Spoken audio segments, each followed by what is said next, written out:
In the previous episode, Stark, partly out of frustration and partly out of hope, had impulsively invited Fern on a date. To his surprise, she accepted. That night, Fern lay awake, unable to sleep, and rose early the next morning to prepare meticulously for their outing. When Stark saw her dressed with such care, he found himself momentarily stunned. He had never noticed just how lovely Fern could be, and his nerves left him so flustered that he could barely walk straight. Having sought advice from Frieren the day before, Stark had carefully planned an itinerary based on Fern's known preferences. Yet despite his efforts, his inexperience showed. Throughout the day, he kept steering the conversation back to Frieren, remarked that Fern's stylish shoes were impractical for walking, and completely missed her subtle hints while she paused at a jewelry store. Fern grew quietly disheartened. Sensing her shift in mood, Stark finally asked whether she was unhappy. She replied honestly.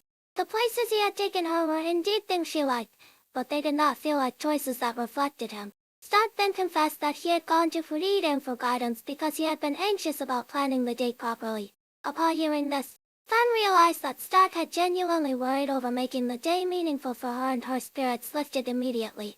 As the sun set, their first date came to a gentle, quiet close. That evening, Frieren observed Fern's unusually cheerful demeanor, which stirred memories of her own time with Himmel. Once, they had accepted a simple commission to find a lost cat. They searched every corner of the city but never located it. Strangely, Himmel had not seemed disappointed. In fact, he appeared happy. For him, the true value had never lain in the outcome, but in the time spent walking beside Frieren. A few days later, Frieren and her companions resumed their journey northward. Thanks to Fern's level 1 mate certification, they passed through the checkpoint at the edge of the northern plateau without difficulty.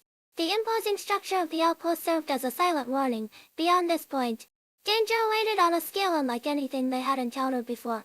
And indeed, almost immediately upon entering the plateau, they were ambushed by waves of increasingly powerful demons. Even finding a safe place to rest became a challenge. Fortunately, they soon discovered a small village. The villagers welcomed them warmly but made a request in return: eliminate the demon that had been terrorizing the surrounding area. When Stark questioned why they did not simply abandon the village, the residents replied that this land had been home to their families for generations and none of them could bear to leave it behind. The following day, following the villagers' directions, the trio quickly located their target.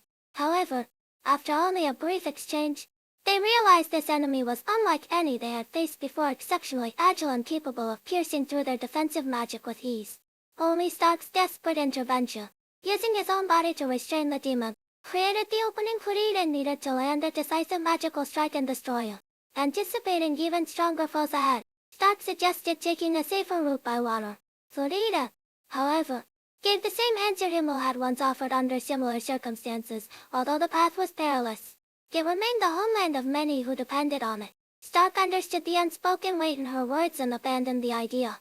Still, having narrowly escaped death in the battle, his legs trembled too much to carry him further, at least for the moment. As the group ventures deeper into the northern plateau, the threats grow more formidable, and the journey more uncertain. What trials await Frieren and her companions next remains to be seen.